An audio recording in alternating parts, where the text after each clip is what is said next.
everybody, how are you all doing? Welcome to Sri Balaji Motivational and Educational Classes, and today we are going to start with electric charges and fields. Okay, electric charges and fields. So मैंने यहाँ पर 0304 ऐसे करके क्यों लिखा है, क्योंकि this will B lecture number 4. ठीक है, बिकॉज लास्ट लेक्चर्स आपको लास्ट लेक्चर्स जो मिलेंगे वो मिलेंगे यूट्यूब पे. अगर आप सर्च करोगे by Yashika tuition classes.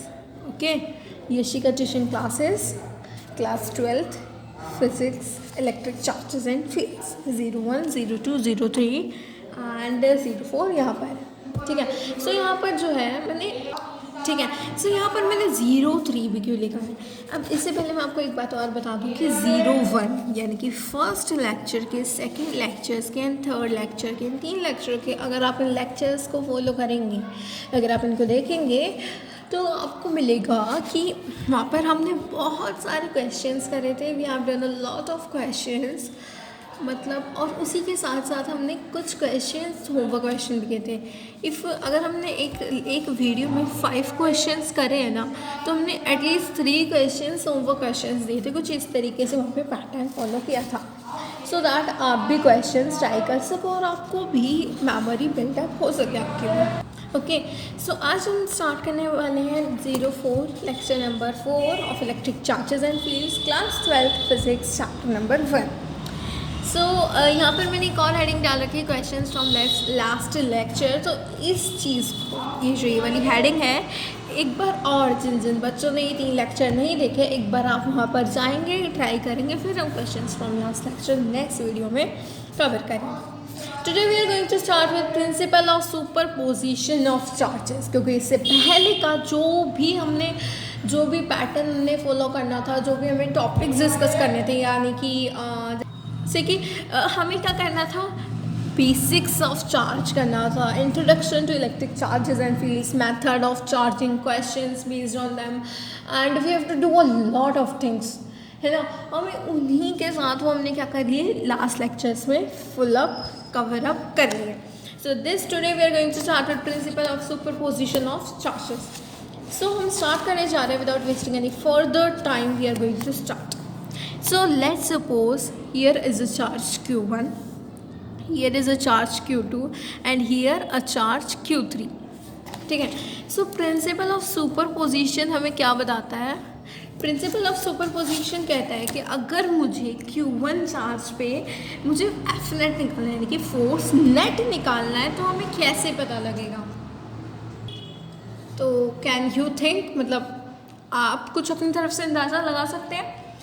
Okay, so Q1 पे अगर मैं फोर्स निकालना चाहूँगी तो क्या करेंगे, Q3 भी इसके ऊपर फोर्स, कुछ ना कुछ फोर्स लगा रहा होगा, एंड Q2 भी इसके ऊपर कुछ ना कुछ फोर्स लगा रहा होगा. सो मैं कैसे निकालूंगी.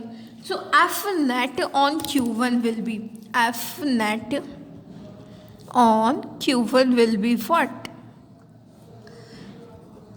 F12 plus F13 vector. अब मैं आपको समझाती हूँ मैंने 1 2 1 3 क्या लिखे हैं. ये कॉन्सेप्ट आपने 11th क्लास में अंडरस्टैंड कर लिया होगा, और अगर आपका ये कॉन्सेप्ट थोड़ा सा वीक है, so no problem at all, हम एक बार फिर से रिवाइज कर लेते हैं. फिर आप भूल गए हो तो हम फिर से रिवाइज कर लेते हैं. कि हमने रिलेटिव वेलोसिटी वाला जो कॉन्सेप्ट था उसमें भी पढ़ा था, रिलेटिव वेलोसिटी, रिलेटिव फोर्स, ये सब. जैसे अगर मैं F12 की बात कर रही हूँ, यानी कि force on one due to 2. ठीक है, फोर्स ऑन 1 ड्यू टू 2, और यहाँ पर क्या होगा, फोर्स ऑन 1 ड्यू टू 3. सो मुझे Q1 पे निकालना है. सो सिंपल है, यही होगा कि फोर्स ऑन 1 पे फोर्स किसकी वजह से, 2 की वजह से, और 1 पे फोर्स किसकी वजह से, 3 की वजह से. So F net on Q1 will be F, and it will be vector sum. Okay, it will be vector sum, F12 vector plus F13 vector. Clear. अगर अब मेरे पास Q1 Q2 Q3 Q4 Qn तक है, Q1, this is the next condition, this is the first condition, Q1 Q2 Q3 Q4 and dash dash Qn तक. सो Qn तक अगर मेरे पास है, सो what should I do in this condition. In this condition हम क्या करेंगे, अगर मुझे F net on let suppose Q1 निकालना है, so F net on Q1 will be F on n due to 1, F on n due to 1 plus F on n due to 2, ये मैंने आपको समझा ही दिया कैसे लिखते हैं, ठीक है। F on n due to 2 plus F on n due to 3 dash F on n due to n minus 1.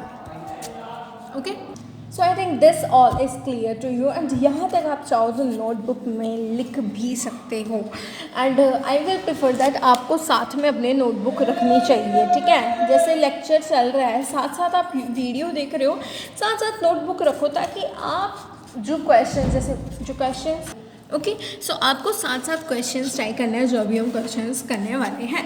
सो यहाँ तक हो गया बेसिक्स ऑफ सुपरपोजिशन प्रिंसिपल, हमने principal of superposition of charges समझ लिया।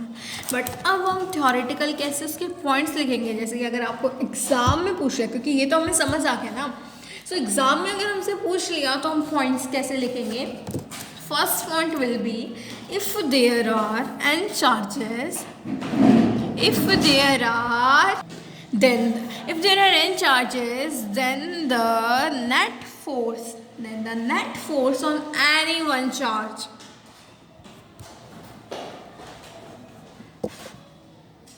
आगे क्या होगा आप खुद ही सोचिए।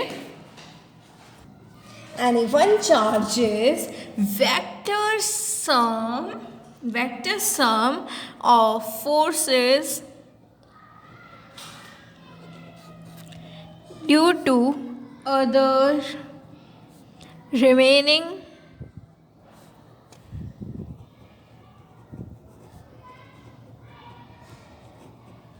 ओके, तो ये वाली लाइन तो हमने अच्छे से अंडरस्टैंड कर ही ली थी। फर्स्ट पॉइंट हमने अच्छे से अंडरस्टैंड कर लिया कि if there are n charges ना, यहाँ पर अगर देखो यहाँ पे सेकंड कंडीशन सेटिस्फाई हो रही है। If there are n charges ना, तो जो नेट फोर्स होगा किसी भी चार्ज पे, हमने क्या माना था, n माना था, है ना।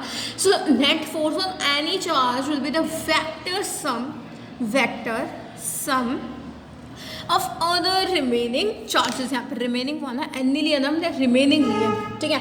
सो आई थिंक ये वाली लाइन या फिर ये वाला पॉइंट यू कैन से आपको क्लियर हो गया। And let us move on to second point, and second point कह रहा है force between any to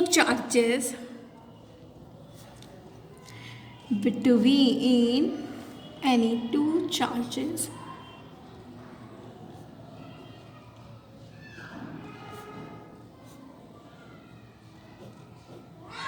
is unaffected by the presence of any other charge, or you can say third charge.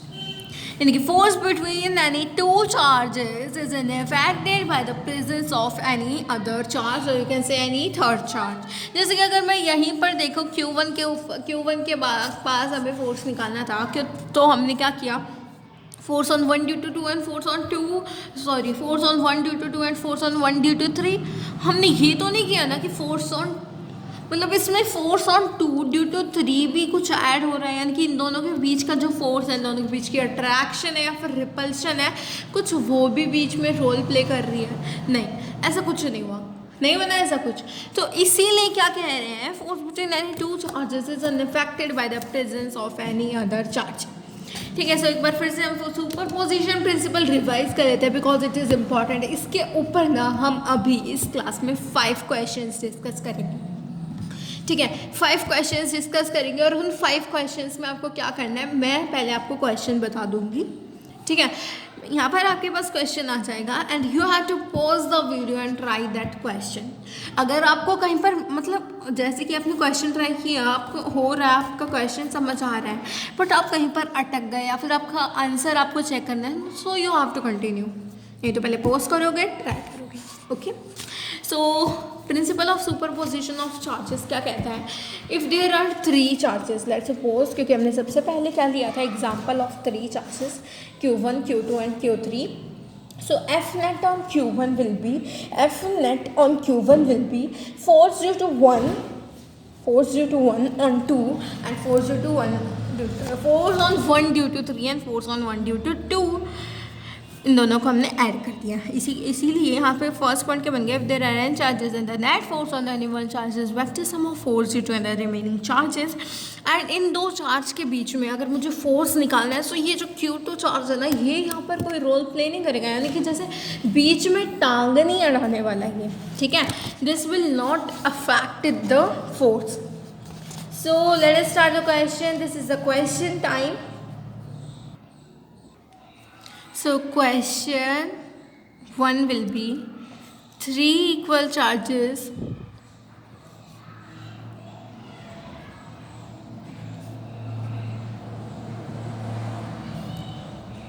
are placed at corners of an equilateral triangle.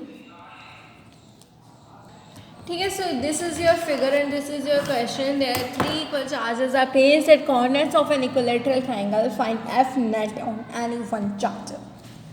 तीनों charge का है, equal है और ये equilateral triangle के corners पर है। हमें किसी भी एक चार्ज पर, यानी कि let's suppose this to be 1 1, this to be 2 and this to be 3।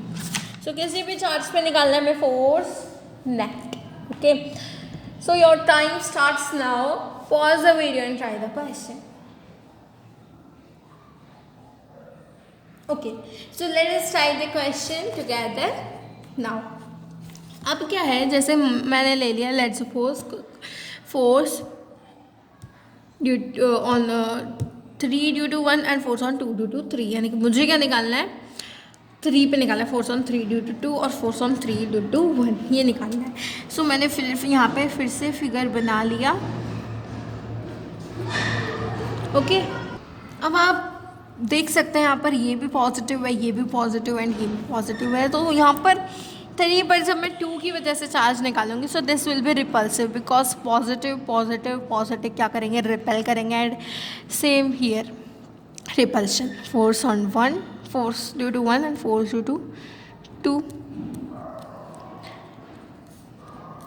अब मैं एंगल्स की बात करूँ तो इक्विलेटरल ट्रायंगल में 60 डिग्री का एंगल होता है। सो वर्टिकल अपोजिट की थ्योरम से ये भी क्या हो गया, 60 डिग्री। और जब ये 60 डिग्री हो गया, अगर मैंने बीच का बाइसेक्ट कर लिया, so this will be 30 degree and 30 degree. सो अगर मैं यहाँ पर इसको ड्रॉ करूँगी,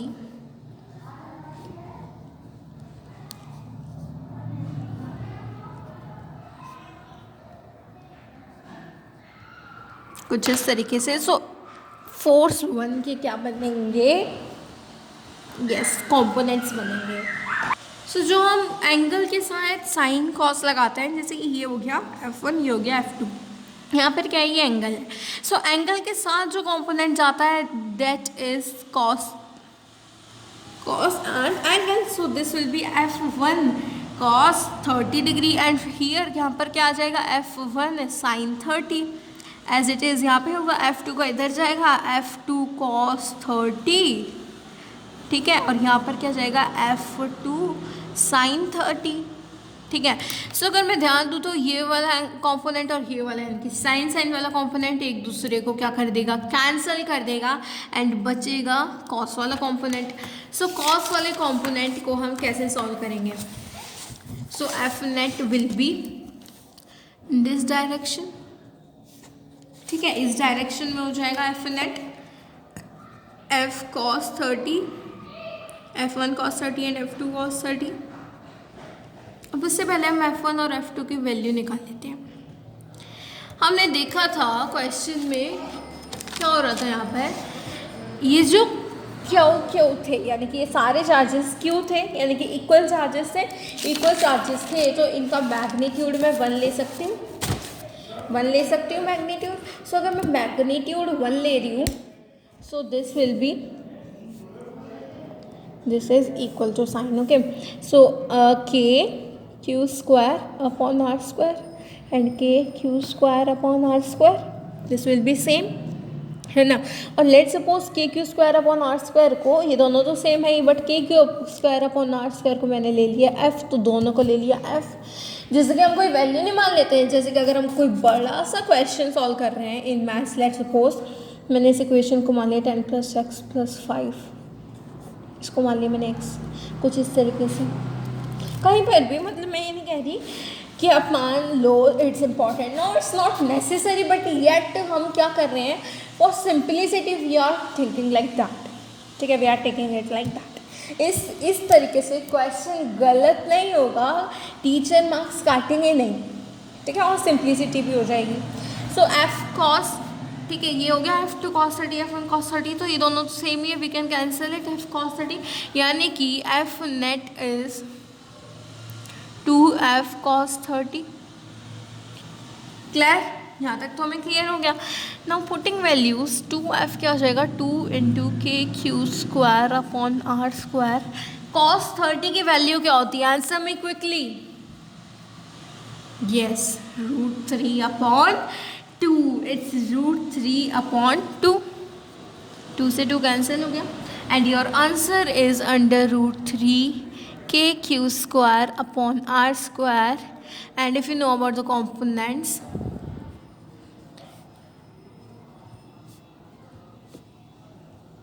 सो अलोंग J कैप है, so direction will be J cap, ठीक है। So this is your final answer. So जिन बच्चों का ये आंसर है, well and good, very well done, and जिनका नहीं आया, नो प्रॉब्लम, ट्राई करते रहें, ठीक है। And next question you have to do, next question भी एज इट इज़ इसी की तरह है, एंड आई लाइक कि ये होमवर्क क्वेश्चन होगा। उन 5 क्वेश्चन में से second question will be homework question, ठीक है। सो होमवर्क क्वेश्चन क्या है, सेम स्क्वायर, आप सबको पता है साइड्स इक्वल होती हैं, equal charges are place, equal distance तो होता ही है ना, equal charges are place at equal distance, और आपको ये क्वेश्चन ट्राई करना है। This is your homework question, this is your homework question. Let us do question number 3, ठीक है, क्वेश्चन नंबर 3 करते हैं। दिस इज द क्वेश्चन, ये आपके पास एक स्क्वायर है, यहाँ पर बीच में क्या है, बीच में पॉइंट चार्ज क्यों है, और यहाँ पर ये जो जितने भी चार्जेस हैं क्या है, पॉइंट चार्जेस हैं, ठीक है, ये वाले भी क्या है, पॉइंट चार्जेस, ठीक है, point charges, -q + q + 2q and -2q, okay. अब क्या है, हमें क्या निकालना है, F नेट, यानी कि charge Q at center, force a charge Q at center on charge,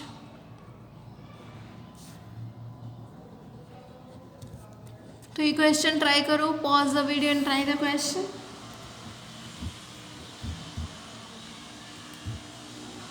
okay, so this is my turn to try the question, यानी कि डू द क्वेश्चन, है ना। सो यहाँ पर let's join these points, let's join these points carefully, ठीक है। अब क्या है, ये है -2q, ये है +2q, है -q, एंड ये है +q, यानी कि जितने क्वेश्चंस हमने ये दोनों क्वेश्चन पीछे देखे थे, इनमें क्या था, 3 चार्जेस एंड देयर इक्वल, यानी कि 3 इक्वल चार्जेस थे। बट यहाँ पर क्या है, सॉरी, यहाँ पर 3 इक्वल चार्ज है, यहाँ पर 4 इक्वल चार्ज है, बट यहाँ पर क्या है, चार्जेस 4 हैं, बट क्या है, अनइक्वल है, यानी कि कोई -q है, कोई +q है, कोई -2q है, ऐसा कोई +2q है, तो कोई -2q है। सो यहाँ पर चार्जेस क्या हो जाएंगे, डिफरेंट, और यहाँ पर इस चीज़ का यूज़ जो ये हमने किया था ना, यहाँ पर इट इज़ इम्पॉर्टेंट, यानी कि not necessary, not important, but get यहाँ पर सिंप्लिसिटी के लिए अच्छा रहेगा, फ़ायदे में रहेंगे हम। सो यहाँ पर हम निकालते हैं, -2q से +q पे क्या फ़र्क पड़ेगा, -2q, यानी कि माइनस चार्ज क्या करते हैं, इलेक्ट्रिक फील्ड माइनस की वजह से टूवर्ड्स द चार्ज होगा, F due to A, minus towards the charge F due to C, plus away from the charge F due to D, and plus away from the charge F due to B, ठीक है। सो अब हम क्या कर लेते हैं, जैसे हमने यहाँ पर किया था, फोर्स ड्यू टू A क्या है, K Q, एंड A पे -2q, 2q upon r square, यानी कि देखेंगे अभी एफ बी पे क्या है के क्यू यानी कि q square upon r square, और एफ सी पे भी कुछ ऐसा ही होगा F C, and F D पे भी कुछ ऐसा ही होगा अगर हम मैग्नीट्यूड छोड़ दें। तो मैग्नीट्यूड अभी हम मैग्नीट्यूड की बात नहीं करेंगे। यहाँ पर अगर मैं के स्क्वायर अपॉन आर स्क्वायर को एफ मान लूँ, सो दिस विल बी 2f। ठीक है, यहाँ तक तो हमें कोई डाउट नहीं है। अगर मैंने K q square upon r square को f मान लिया, so K q 2q upon r square will be 2f definitely. और ये कॉन्सेप्ट हमने यहाँ पर समझ ही लिया, क्यों माना है हमने, सिंप्लिसिटी के लिए माना है, और कोई फर्क नहीं पड़ता अगर हम मानते हैं, यानी कि क्वेश्चन गलत नहीं होगा ऐसे। ठीक है, सो कर लेते हैं अब हम फिर से वापस से इसी कॉन्सेप्ट पर। f ड्यू टू b और f ड्यू टू c, तो f होने ही वाला है, so f due to c f, और यहाँ पर f due to a and f due to d। So अगर मैं इनकी बात करूँ यहाँ पर कुछ ऐसे, सो f और 2f, तो f कट जाएगा, यहाँ पर क्या बचेगा f से, जैसे f से 2f कट जाएगा ना, मतलब 2f में से अगर मैं f माइनस कर दूँ तो यहाँ पर क्या बचेगा f ओनली। सो यहाँ पर f cancel 2 cancel, f cancel 2 cancel, f यानी कि कॉम्पोनेंट कुछ इस तरीके से हो जाएंगे f। और एंगल इन सब के बीच में है ही 90 डिग्री, बिकॉज वी नो कि यहाँ पर स्क्वायर्स के जो डायगोनल होते हैं वो क्या बनाते हैं, एंगल 90 डिग्री, सिंपल 90 डिग्री। सो ये बात तो आपको याद कर लेनी है, इवन आप रट लो इस बात को कि एंगल यानी कि जो बीच में से जाता है ना, resultant of equal forces eight 90 degree, that is f√2। ये हम कर भी लेते हैं, f रिजल्टेंट निकालते हैं ना, जैसे हमने 11th में समझा था वेक्टर्स वाले चैप्टर में, f² plus f² plus 2f cos 90, and cos 90 is what, 0। cos 90 क्या होता है 0, so this whole term will be 0, and यहाँ से क्या हो गया √f√2। ठीक है, सो यहाँ से हमारा आंसर क्या आ गया f√2 रिजल्टेंट, यानी कि रिजल्टेंट ये आ गया, that mean answer is totally f√2, है ना। रिजल्टेंट आ गया, सारे जो फोर्सेज यहाँ पर सबका रिजल्टेंट आ गया f√2, एंड f क्या था यहाँ पर, अब हमें f√2 करके नहीं छोड़ना है, f√2 करके छोड़ेंगे सो पॉसिबिलिटी कम है कि आपको मार्क्स मिलेंगे। ठीक है, सो f√2 से K q square upon r square √2, so यहाँ पर answer is √2 K q square upon r square. So I think ये जो 2 क्वेश्चन हमने अब तक करे हैं वो आपको डेफिनेटली क्लियर हो गए, और सेकंड क्वेश्चन तो आपका होमवर्क क्वेश्चन है ही। Let's move on to 4th question. Now question number 4 is quite simple question, and कई बच्चों को देखकर लगेगा नहीं है सिंपल, बट येट मैं आपको बता रही हूँ दिस इज सिंपल क्वेश्चन। उससे पहले मैं आपको सजेस्ट करूँगी कि इन क्वेश्चंस को अपनी नोटबुक में लिख लें अगर आपने अब तक नहीं लिखे तो। Okay, so let's move on to 4th question. 4th question कह रहा है कि this is charge Q distributed over a length L, charge Q distributed over a length L। ठीक है, लेंथ क्या है L, एंड यहाँ पर हमें क्या बताना है, A डिस्टेंस के बाद एक चार्ज है Q, यहाँ पर हमें क्या बताना है, force net. Charge Q is distributed over a length L uniformly, find force on a charge plus Q due to Q, plus Q due to ये चार्ज क्या है Q। So again pause the video and try the question.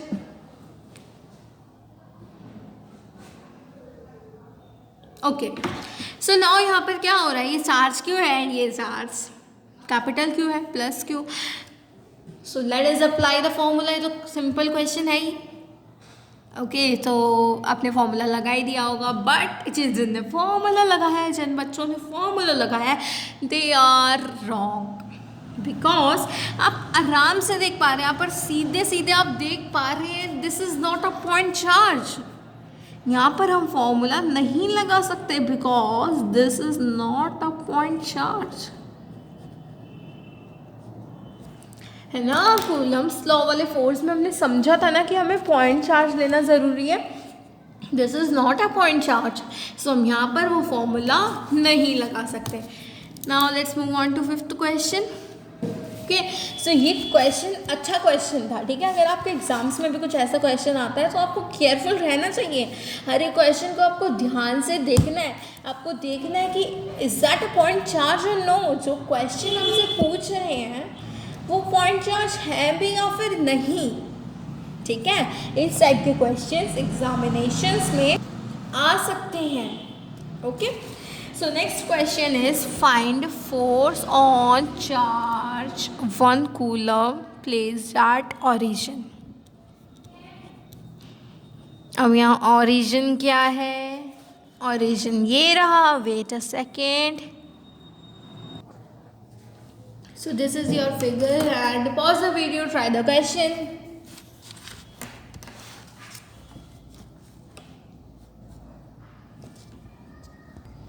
Okay, so this is my turn to solve the question. अब हमें क्या करना है, चलिए एक बार फिगर से समझ लेते हैं. ये फिगर है और हमें निकालना है 1 coulomb per charge.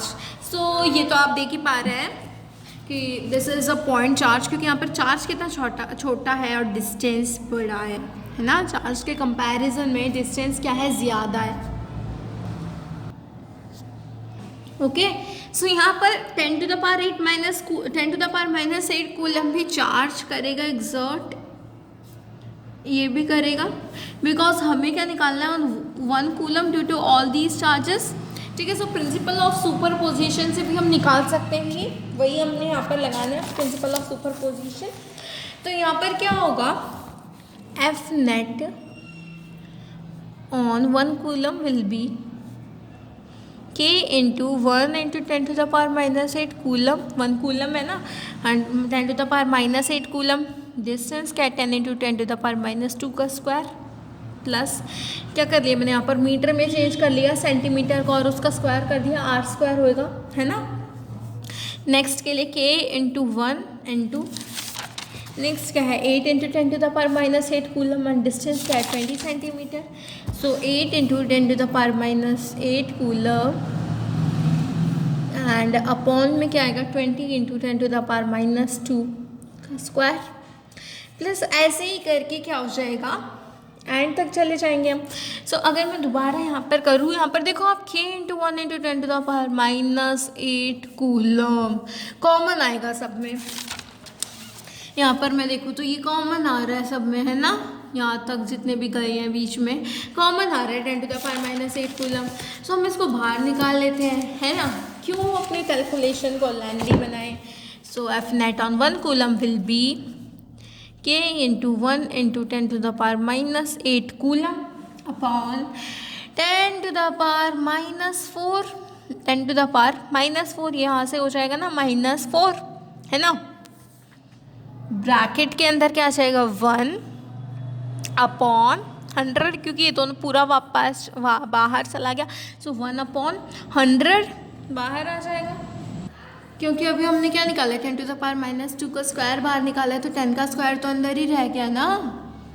Plus 8 into 10 to the power minus 8 से क्या आ जाएगा 8 अपॉन 400 प्लस 9 अपॉन 27 अपॉन 900, है ना. और इसी तरीके से आगे तक क्या आ जाएगा 1000 अपॉन 10,000. ओके, इतना क्लियर हो गया.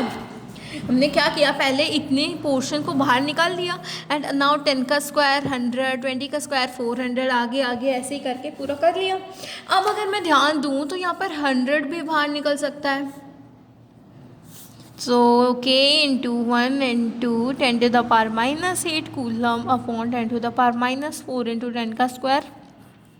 1 प्लस 8 4 2 ज़ा कट जाएगा. सो यहाँ पर 8 की जगह 2, 9 3 ज़ा.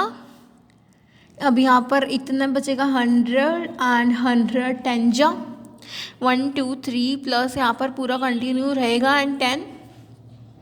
अब यहाँ पर अगर मैं देखूँ तो ये क्या है, ये सारे कैसे हैं हमारे, हाँ सीक्वेंस में चल रहे हैं, सीक्वेंस में चल रहे हैं ना नंबर्स. इनका अगर सम मैं लूँगी so this will be n into N plus one upon two, ये आपने 8 में समझा था 8th क्लास में, n into N plus one upon two. So यहाँ का सम क्या हो जाएगा पूरे का, n क्या होगा यहाँ पर 10, 11, 2 यानी कि 5 and that will be 55 is the sum of total. इस पूरे का सम क्या हो गया 55, सम ऑफ टोटल हो गया। Now next will be 55 into k into 10 to the power minus 8 coulomb upon 10 to the power minus 2। And यहाँ पर हमें k की टर्म में वैल्यू नहीं छोड़नी, आंसर नहीं छोड़ना, तो k की वैल्यू भी रखेंगे 9 इंटू 10 to the power 9 करके जो होगा कूलम अपॉन मीटर स्क्वायर। से ये हमने लेक्चर नंबर 1 में समझी थी k की वैल्यू। सो यहाँ से अगर मैं इस पूरे को सॉल्व करती हूँ, so the answer will be 495 into 10 to the power 3 coulomb, 495 coulomb. So इसी के साथ हमारा 5th क्वेश्चन भी पूरा हो गया। एंड आई होप आपने सारे क्वेश्चंस मेरे करने से पहले खुद ट्राई करे होंगे।